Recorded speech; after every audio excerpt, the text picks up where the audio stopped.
What's up, everybody? Once again, it is Thursday night, and you know what? We are live.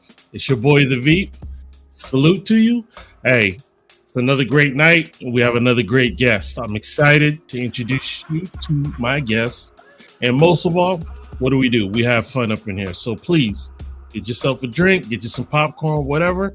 And let's just take this time and just enjoy ourselves. And please, if you haven't already, like, comment, and most of all, subscribe to Blast Music YouTube channel. All right. Well, listen, tonight I got a guy. Let me tell you, he is a hip hop sensation.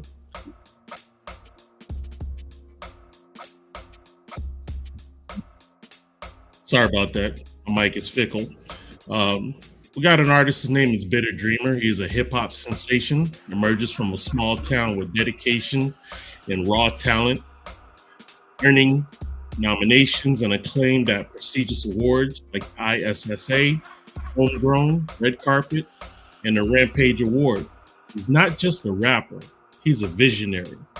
His discerning eye and his sharp ear for talent has led him to assume the prestigious role of a judge for the inaugural Star Power competition, where he's posed to discover the next generation of musical prodigies. His rise wasn't instant.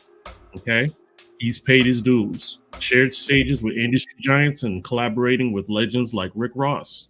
Okay, now a cornerstone artist at Star Power Records, he's crafting his anthems and leaving an indelible mark on the hip hop landscape, heralding a new era of musical trailblazers. Ladies and gentlemen, this is my guy, Bittah Dreamer. What's going on, my guy? What's going on? I can cry listening to you say that. That means more to me than you know. I can understand it, but you know what? Praises are better from other people's lips than your own. You know what I'm saying? I appreciate it deeply. Thank you. Oh, my pleasure. So, before we get started, we always like to tell people, we would like the artist to tell us where you're from and what's up with Bittah Dreamer. My name is Bittah Dreamer. I'm from Knoxville, Tennessee. Right now, I'm working on a couple different projects in the works. I can't speak too much on them, but I got some good stuff coming, I promise. I'm about to do a show in about 2 weeks, and I got a song coming out this Sunday titled Pump Fake. It comes out on all streaming platforms, and then I'm about to hit 6-hour studio sessions every 2 weeks for starting March 16th to May 11th. I'm about to get to work. It sounded like it. So tell me, what first inspired you to pursue a career in rap? I was listening to my favorite rapper, Eminem. I was like 12 at the time. I was on my way to school, and in my science class, in the middle of the lesson, instead of taking the notes, I wrote my first rap. I can't remember what my first rap was, but it was corny. It was very corny, but that is what started it all. Mm-hmm. Okay. So, can you share a bit about your creative process as far as writing and producing music? It's definitely I've definitely had a couple different methods, and they've all changed over the years. Sometimes I'll be sitting at home playing a video game or watching a movie, and something will happen in said video game or movie or just anything in general. Something will be said, and I'll think about what they said, and then I'll start to my mind will go into the rabbit hole and start coming up with potential lines, and I'll write them down on my phone. And then if I get a beat from one of the producers I work with, I'll see if I can incorporate one of those lines that I wrote down, and then I'll just keep going like that. I'll just how I used to do it, I would like freestyle some lines, see if it like matched the flow of the beat, and then like, it was on tempo, it sounded good. Um, but now I just go. If I hear it and I'm really motivated, I'll write the whole song in like 5 minutes, 5 to 10 minutes. Now that's legit. Okay, I heard you say you're a video gamer. What game? What game is hot for you right now? Right now, I'm in the middle of Doom Eternal. It's Okay. getting pretty good. I'm stuck on this one part because it's like the screen is so dark. No matter how much I turn the brightness up, and like I keep getting murked by some demons. In the dark, I got it. Yeah, That game is freaky, man. it's gory. It is very gory. I wanted to give a plug to one of our podcasts that I'm actually a part of. That's tonight. It's called Power Ups International. Shout out to D-Ray and Dizzy. If in case you get the opportunity, that's our video game podcast tonight every 9:00. Okay, I'll check that out. We're going to be talking about Helldivers 2. I don't know if you've played that. My brother has been playing that game so much. Like I think he bought like a couple different DLCs for it already. Because he plays it on my PlayStation, and I get notifications sometimes when he's like buying something, and I'm like, okay. Let's just say it is virtual crack, man. I'm telling you, that game is wild. But it's so much fun, though. It's more fun with people than it is solo. So it's one of those. I'll have to tell him. I'll have to tell him about that. Okay. Anyway, what roles do you believe music plays in social and cultural movements? I think it's very powerful what one person, regardless of if they're a rapper or singer, there's so much power that artist holds in them. You know what I mean? Like they could say something really bad, they could say something really good, and there's going to be someone that follows what they're saying. So it's very like, it's a hit or miss sometimes for me. You know what I mean? Like, I think that as long as we just try to, I wouldn't say try to change the world, but just try to do what we can best. That's all that matters, if you ask me. Yeah. And you can't always control what everybody who listens to you does. Like, I remember like watching several interviews back in the day of Eminem and talking about like Marilyn Manson and all that stuff. Like, they're blaming all these school shootings on him and Eminem, and they had nothing to do with that. You know what I mean? They just want to find where to put fault, basically. Yeah. Yes, indeed. Music's powerful. It's the most powerful weapon. I agree. Music is also very objectionable to the listener, because one would say it's awesome and another one would say it's trash. So exactly. I saw a quote the other day from Dave Grohl. He said, you could sing a song to 85,000 people, and they would sing it back to you for 85,000 different reasons. It's pretty good. Yeah, that's a dope quote. I like that. How do you navigate the balance between staying true to your artistic vision and meeting commercial expectations? I try to break through the commercial stuff. Like, I'm more of like, I'm going to kick the door in until you like notice me, and I'm going to do it how I want to do it. I'm not going to do it how anybody else does it. I've had a lot of people tell me that I need to rap like this or like rap like that, but it's just, I hear those things and like, it's cool if like they do it, but me personally, it's not how I want to do it. I have a song I'm working on called Don't Count Me Out that I talk about like how I'm going to like do this how I want to do it, and I'm going to break every door down trying to get my name known. Gotcha. I'm cool with there. Are there any particular themes or messages you aim to convey through your music? I just want to, the main thing for me, I just want to change the world with the same thing that changed the world for me. You know what I mean? Like, Yes, sir. it's life changing what music can do. And that's all I want to do. If I can help somebody with my music, I'm set.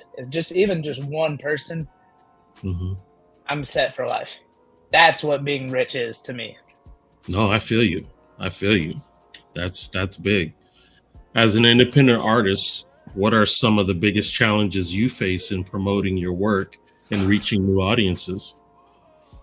I've definitely gotten a lot of pushback. I just had something recently. Like, I was like flooded with hate comments. Like, I had Wow. an Instagram post, and it was just like people I didn't know, people that weren't even in the same state as me, people that were in the same state as me. Like, there was one guy, I'm not going to say his name because I don't want to give him any more attention than he's already gotten from me. Definitely.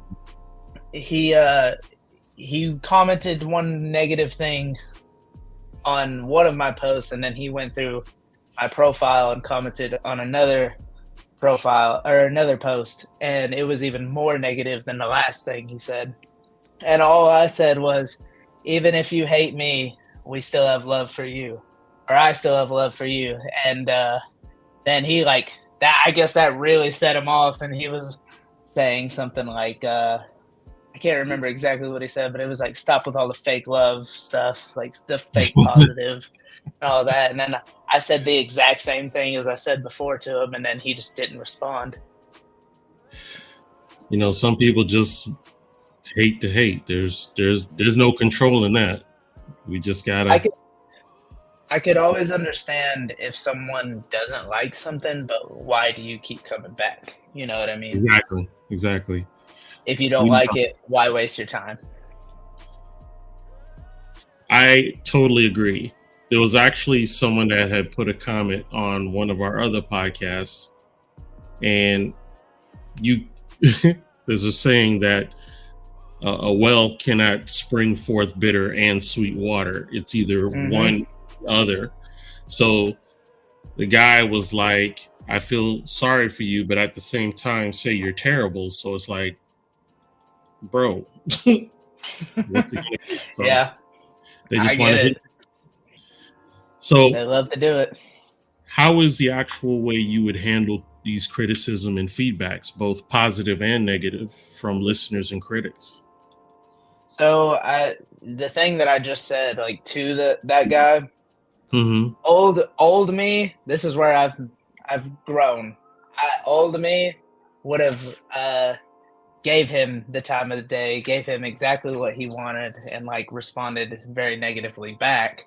But now I'm much older now. I've learned a lot. I've been through a lot to make me think that I don't even like acting like that, or I didn't even like acting like that back then. Yeah. Now I just do the whole I have love for you even if you hate me. And that seemed to fan the fire more than putting it out. Yeah, kill them with kindness, as Shay said. Yeah, sometimes you got to go that route. So, ladies and gentlemen, what we're going to do right now is we're going to play one of the songs from my man Bittah Dreamer right now. The name of this song is called Way I Get It, right here on Inplosion. Check it out.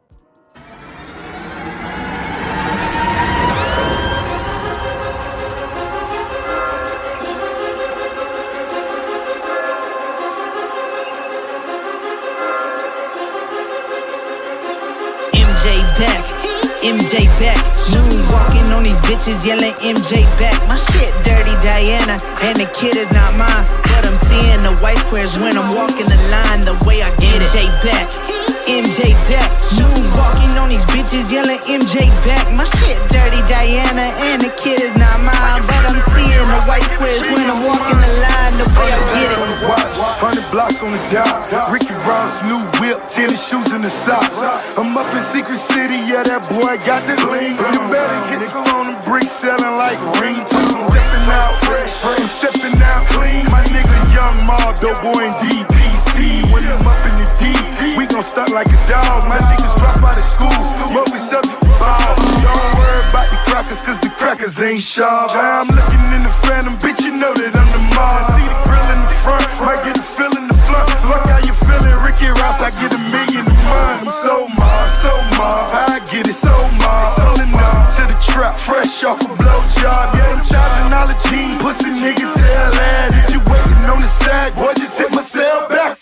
MJ back, MJ back. Moonwalking on these bitches, yelling MJ back. My shit dirty Diana, and the kid is not mine. But I'm seeing the white squares when I'm walking the line. The way I get it. MJ back, MJ back. Moonwalking on these bitches, yelling MJ back. My shit dirty Diana, and the kid is not mine. But I'm seeing the white squares when I'm walking the line. The way I get it. Wishing you could be my competition. Spend more time with the doctor visit to see why your cock is itching. Cause the bars you've written are garbage like the car you whipping. Nothing hard as this shit. The stars in this bitch have harder wishes to be me cause my hop is zipping. I mean, my hip is hopping when I'm in these thoughts I'm whipping. The thoughts I'm spitting make the whole city of Knoxville litty. When I get too apocalyptic, stop with this shit before I take your instrumental and break it apart and lick it. Roll it, smoke it, I'm the lighter to spark your writtens. My competition is probably distant. If so, I'll leave them without a pot to piss and force them in a coffin fitted. For the ops is sitting, waiting to get popped with writtens. I open my phone to see that God is bitching. I'm optimistic, that's how I get it. Yeah. Why can't you see that? I'm flipping bars and that's how I spit it. How can't you see that? I'm going off and my name is Bittah. You wanna see it? I'm with Ross and that's how we get it. MJ back, MJ back. Moonwalking on these bitches, yelling MJ back. My shit dirty Diana, and the kid is not mine. But I'm seeing the white squares when I'm walking the line. The way I get it. MJ back, MJ back. Moonwalking on these bitches, yelling MJ back. My shit dirty Diana, and the kid is not mine. But I'm seeing the white squares when I'm walking the line. The way I get it.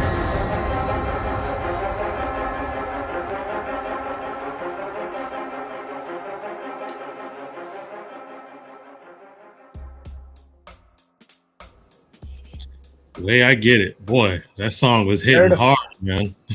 Certified banger. So go ahead and give us a breakdown on who produced the song. I heard a familiar voice, but I'm gonna let you tell us about it. So the producers are Anno Domini Beats and Legion Beats. I think I'm saying that right. Anno Domini or Domini, I don't know for sure. They produced the beat together.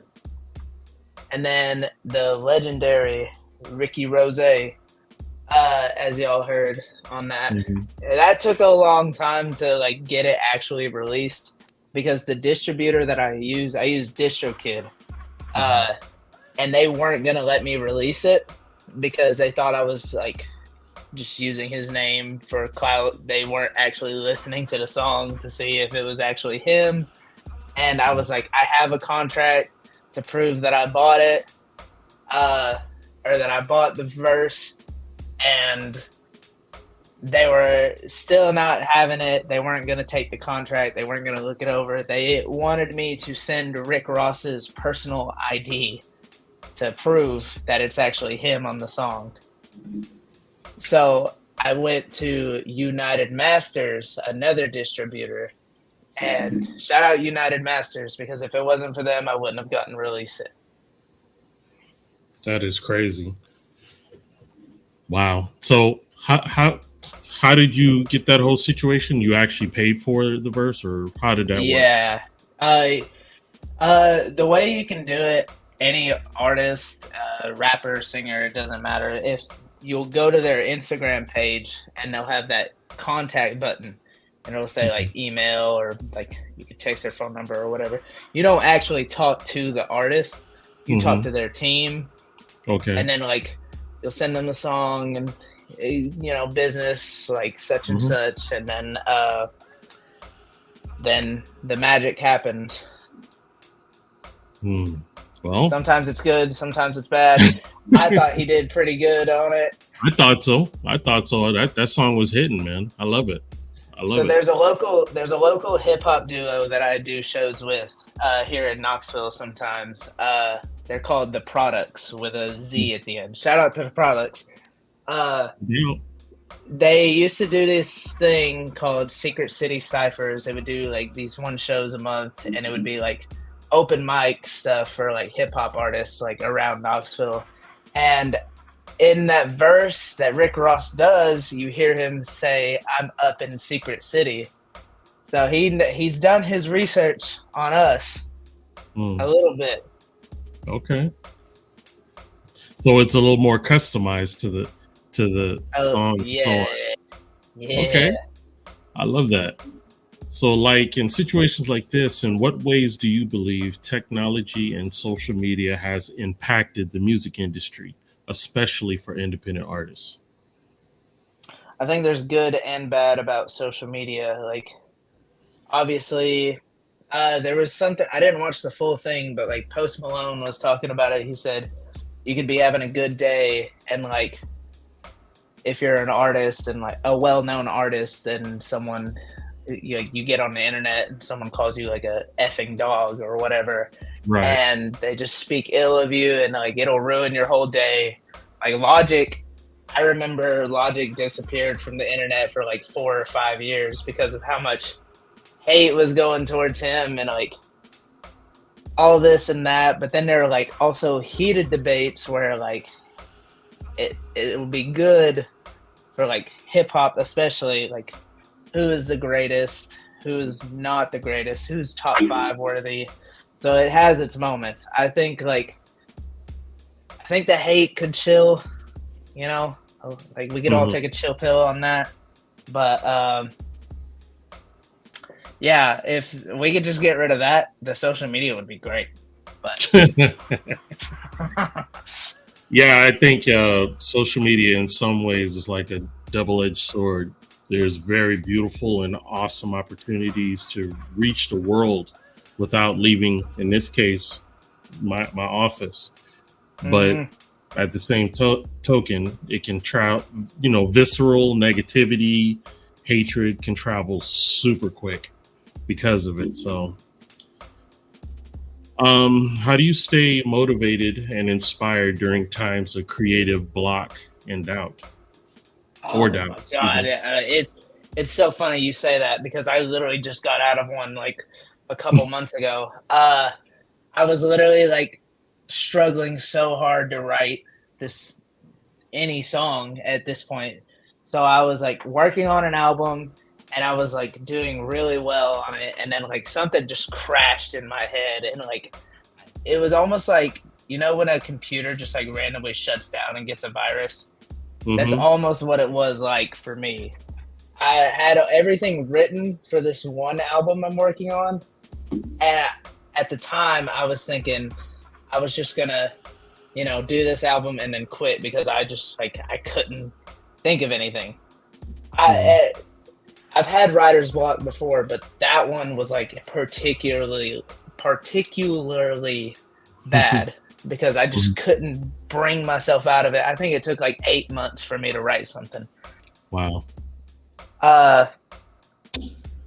But what got me out of it, there's this producer on YouTube named Dilly Got It Bumpin'.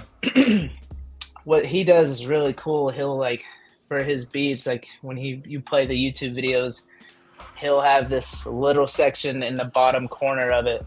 It'll say freestyle words, and like it'll be the word, like the words will constantly change, and you'll have to use that to come up with something new, like in what the rap or sing or whatever. And that, like a lot of like watching his videos and like rapping over those beats, that's what got me out of it, using those words that he would put up. So that's where you would freestyle to? Yeah. Okay. Pretty much. If I had a list of words up in front of me, I was golden. Now that I'm out of it, I don't need that as much. But So, can you discuss the importance of authenticity and storytelling in your lyrics? I think the authenticity of my lyrics, I've had people try to offer to write for me, and I've just like, even when I had writer's block, I was not willing to do that because it didn't feel like what you said. It didn't feel authentic at all, because it's Understood. nobody can tell my story but me. No one has been through the things that I've been through. I'm not saying I had it hard or anything, or I had it super hard, but nobody has had the same things happen to them. It's all about perspective. Right. Big time.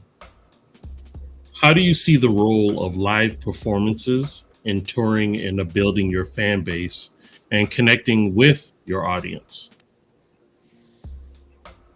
I think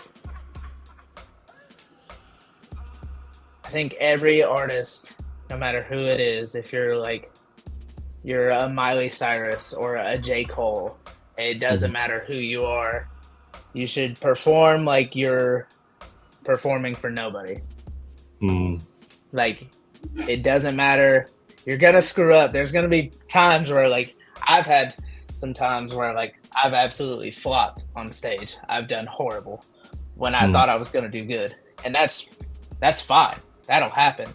But as long as you, like, stay authentic to yourself, stay true to yourself, keep going, don't stop in the middle of the performance and then try to start over, because you don't get that do-over. Get that. I've done a lot of shows with people who, like, have tried to start their whole set over because they messed up on one song. And wow. I can't see myself doing that, or anybody who is, like, I guess considered talented doing that. I use the term "fake it till you make it" a lot. I use that, and, like, if you do screw up, don't let them know that you screwed up. Like, I learned that, I don't know where he said it, but I think it was Ice Cube who said, if he messes up or, like, he fumbles the lyrics or starts, like, mumbling or whatever, he'll act like the microphone stops working, and then he'll restart the song. That's a good way to do it. Let's see here. What I was going to do is every segment we have on our show, we like to showcase a blast artist, and I'm gonna take that time to showcase tonight's blast artist. And just so you know, this is brought to you by Canaleaf. So if ever you need some cannabis in your life, go to canaleaf.net and they will take good care of you. Tonight's artist is one of the originals of Blast. He's been here since day one, and he's still here. This is my man J-Saw, and this song is called Grinding. Check it out.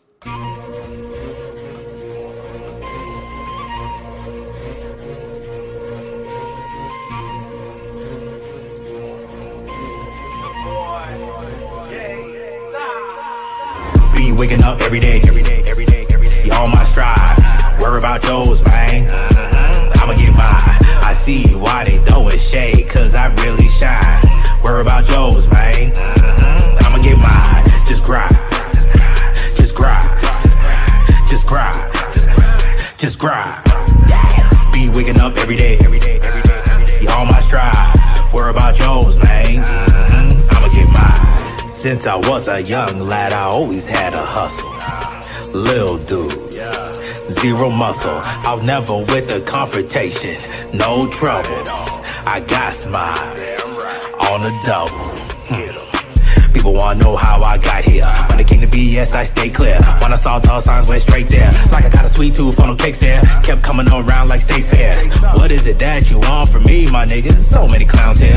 On the both sides, real tears. When it came to hard work, you see fear. I see a man grind hard in a wheelchair, but you expect to get blessed like your sleeves there. Design the glasses, don't make you see clear. You broke, but you shine in front of your peers. I judge judgment, cloudy, inebriated. Goggles on from jump fair. We set ourselves up for the damn loss. You dealing with a narrow hope, grab a bigger ball. Don't think I see the shit as like a window in a song. You see yourself like this reflection in the wall. More being a man than tall with balls. The doing the crime and walking the hall is dusting yourself out walking at all. If you don't act hard, don't mean that you saw. Be waking up every day, every day, every day, every day. On my stride. Worry about yours, man. I'ma get mine. I see why they throwing shade, cause I really shine. Worry about yours, man. I'ma get mine. Just grind. Just grind. Just grind. Just grind. Be waking up every day, every day, every day, every day. You on my stride.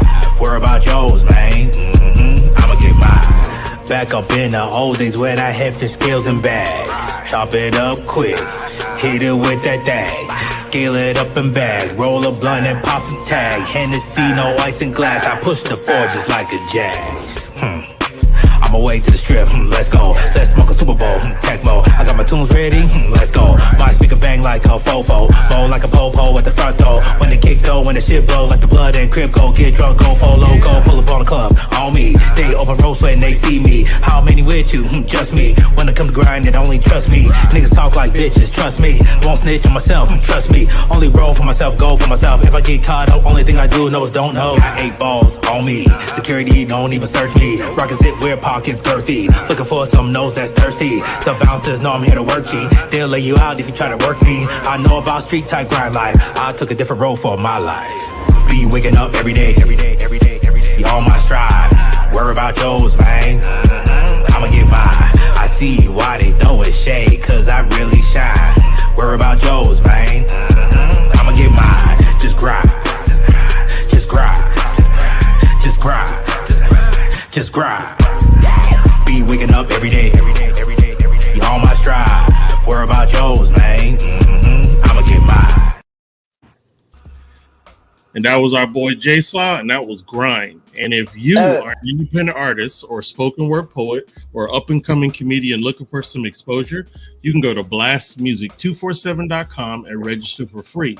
But Blast is also looking for the fans of great music. So if you are looking for independent music, you can go to blastmusic247.com, register for the Unlimited Fan, and have access to hundreds and hundreds of independent music. Blast. We're constantly changing the industry one artist at a time. All righty. That was a good song. Yeah. I tell you, it was very reminiscent of like Dizzy Wright back when I was like heavy fanboying on him. I don't know if you like Dizzy Wright, but like it was pretty good. Yeah, Jay Saw I call him like the Neil Diamond of rap, because this dude got like 25 songs on Blast already, and he's always writing. So I'm like, hey, keep doing what you got to do. Like. Yes, indeed. Like. No doubt. So, what do you think sets your music apart from other artists in the rap game?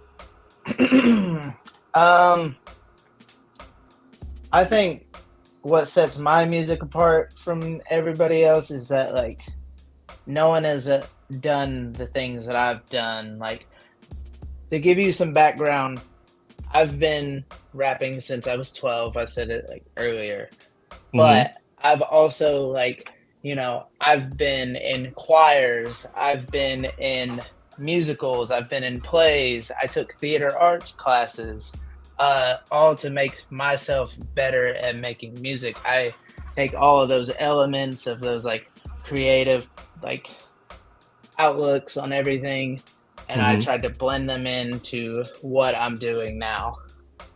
Okay, that's what's up. How do you incorporate your personal experiences and backgrounds into your music?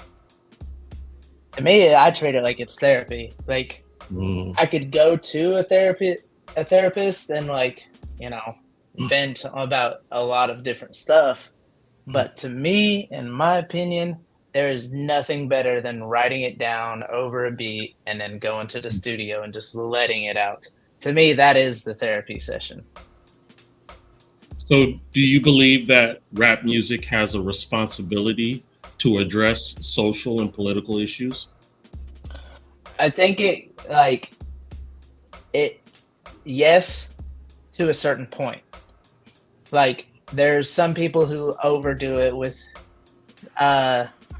every song that they make. They have to make a song about, you know, something going on in the world. Like, yes, we already know. I'm not saying you can't do it, but like every song, like we need a break. You know what I mean? Like Joyner Lucas, he used to really be heavy on like, which I loved every Joyner Lucas like thing that he did, like the Ross Capicone and things like that. But that he started like kind of not steering away from it, like still like keeping that like tucked in the back if he needed it.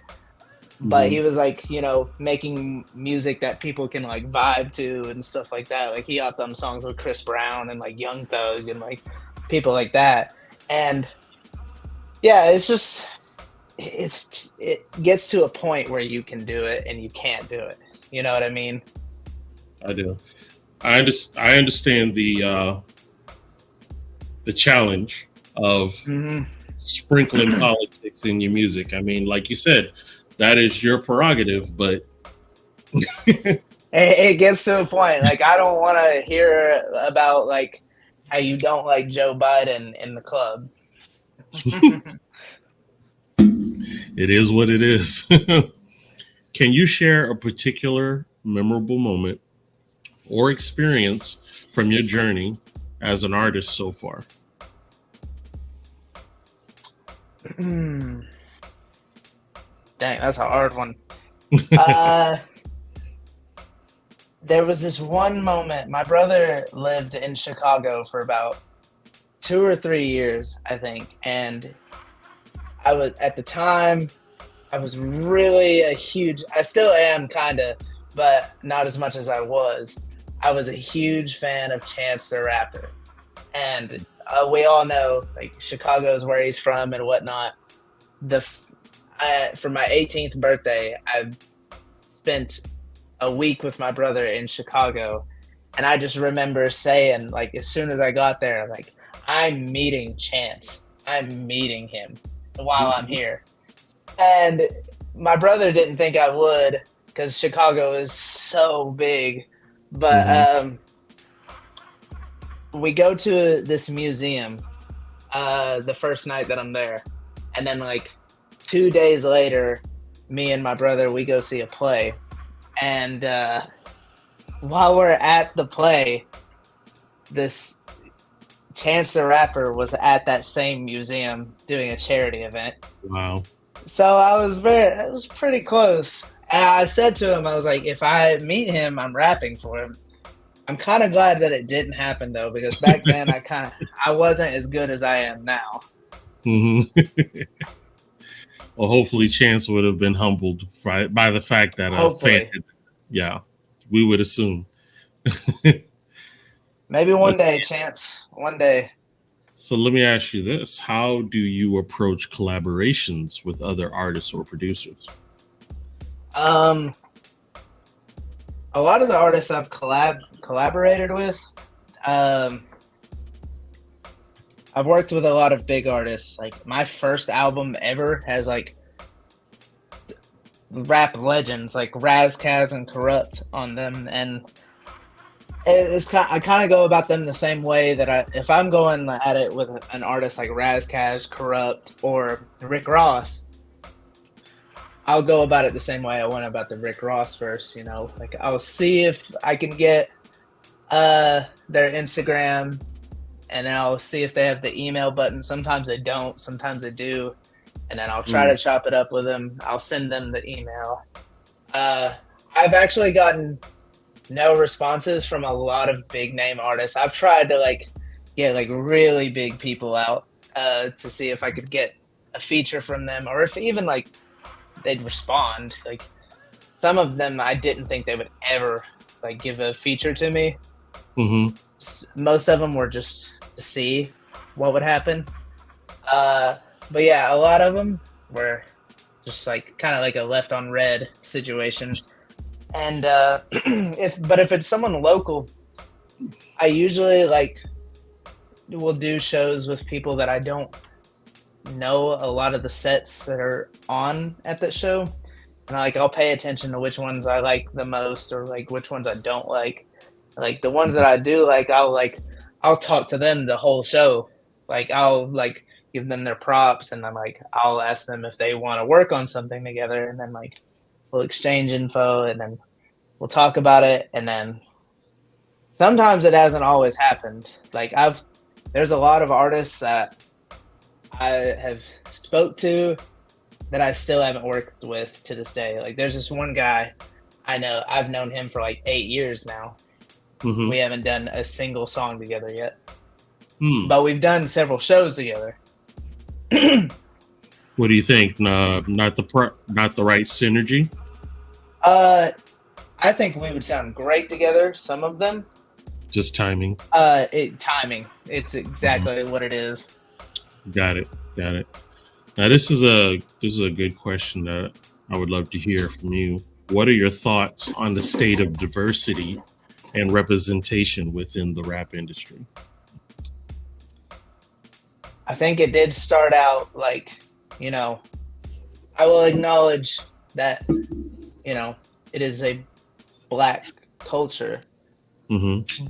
But I think like, you know, over time we've had like Vanilla Ice, or there's this one guy, he's not really a rapper, like he makes songs, like he's a battle rapper. His name is Dumbfounded. He's Asian and he is so good. Like he's good at like being lyrical. I don't think battle rappers can make good music sometimes. Personally, I don't think so. Mm-hmm. But I think the diversity in hip hop is starting to get to a point where it's like the godfathers, or not the godfathers, the forefathers of hip hop should be proud of how far it's actually came. You know, I agree, and I commend you for taking on a big task, because as you know, hip hop in itself, you have to be kind of egotistical to represent your brand. And what I love, you know, that one song, we're about to play another, that song sounded great. The music, the production, Thank you. everything sounded primo, and that's where they'll get critical. If you're not bringing it, you already know the spotlight will be on you. Yep. But I commend you. Stay true Thank to you. what you believe in, and don't give up on that at all, my brother. At all. I appreciate you. How do you handle the business side of being an independent artist, such as managing finances and negotiating contracts? Well, before I linked up with Shay Stone, who you know, set this all up. Before I linked up with her, like I was doing this on my own for the longest time. I was getting my own shows. I was I was like putting myself out there. I didn't have any experience. Like I remember I tried to get I found out you could buy features in 2020, and I think I had messaged this one artist and they were like, what's your budget? And I was I read the messages the other day, and I said something. I was like, I have like $800 to my name. I said that to them, not knowing what a budget was at the time. So obviously I didn't handle it very well. I'm glad I didn't buy anything at the time. Understood. What do you envision for the future of your music career? I don't want, like, you know, I don't care if I ever get like a Grammy. I don't care if I get played on the radio.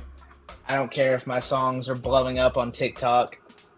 I just want to be considered a top 5 rapper. I respect goals. You understand that's quite a mountainous task.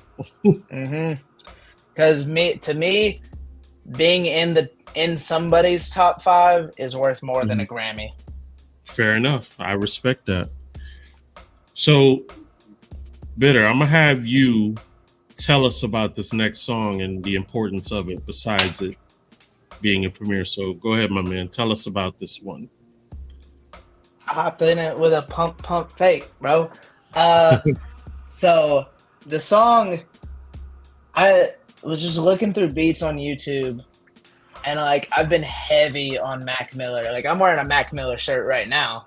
I've been heavy on Mac Miller the last few years because I'm gonna be real. I never listened to him before he died. I'll be, honest about it. No one ever put me on, but I started listening to him the last few years. And like I wanted to do like a Mac Miller type beat, and that was one of the first ones that came on for the pump fake. And then it like you hear that drum in it where it's like the toot toot toot. And like I just kept mumbling the words like pump fake to myself, and then like eventually I just kept writing around it, and then like I didn't listen all the way through the beat when I first heard it, so I wrote that first verse, that chorus, and the singing part that I do, and then the beat dropped, and that's when I really started going crazy. When I started like writing the more lyrical bars, because I feel like that was more of an aggressive lyrical voice when that beat changes. So that like it motivated me to make that first part kind of like a banger, like a radio thing, but then like it switches over and it's more like gritty, raw hip hop. Well, you heard it from here. This is Bittah Dreamer. The name of this song is called Pump Fake, and it's premiering actually this Sunday. He actually said we'll play it tonight for you guys, so let's check it out.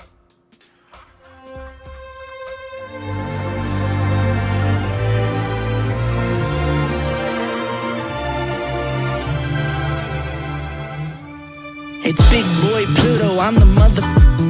And if you got a problem, suck a mother. I've been causing waves, I think you're about to crash. The pages you write your raps on, I use to wipe my...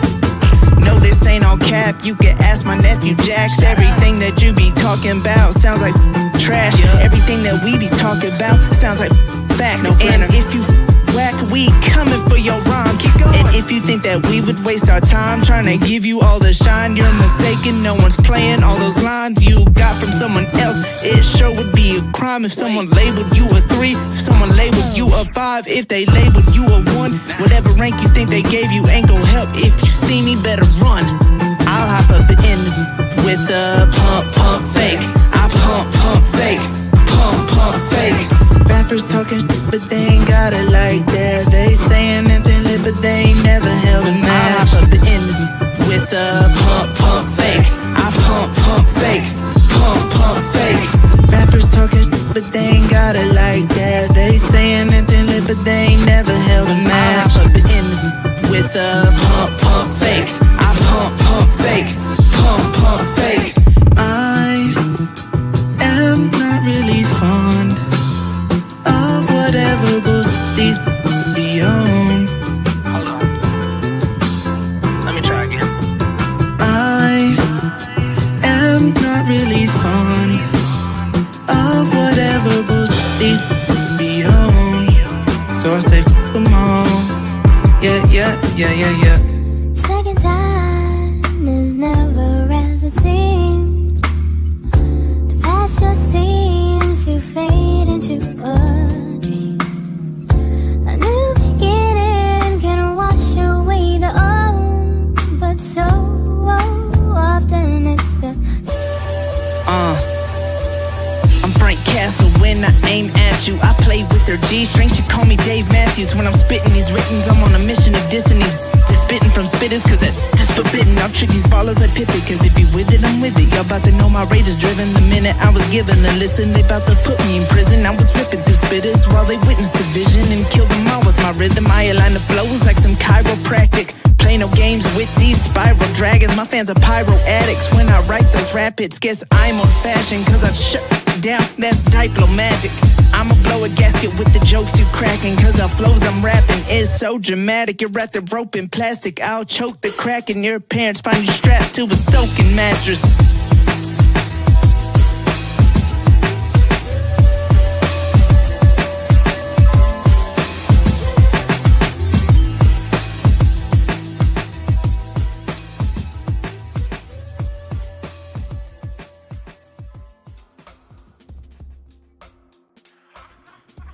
Yes, indeed. That was Pump Fake. Love that song. Love it, love it, love it. So Appreciate you. tell us about the production of that song, your crew that made that song possible. So I've been recording with this guy named Maya. He's like not that far from me. He's like 30 to 40 minutes away. He's like, what's so great about Maya, working with Maya, is that, you know, I'm a rapper, but when you like meet him and like you see how he dresses, you can tell he's used to working with more bands than he is hip hop artists. And I love that I can have hit someone who is mixing his style into my style. And it kind of like, when we do the melodies, like he like kind of puts me to test sometimes. And like he kind of trying to think of the word, he'll treat it like it's a rock song or like kind of like punk song or whatever. And I don't know that many engineers that do that. Like I don't know many engineers, but you know, shout out to Abstract on YouTube. They're the ones who produced this beat. They did a great job. They definitely got the Mac Miller vibe to it. And that's exactly what I wanted. But I wanted to make it feel like it's less like Mac Miller, because I don't want anyone to say like, oh, he's copying Mac or whatever. You know what I'm saying? Like those kind of guys. So I tried to add a little bit of my flavor to it.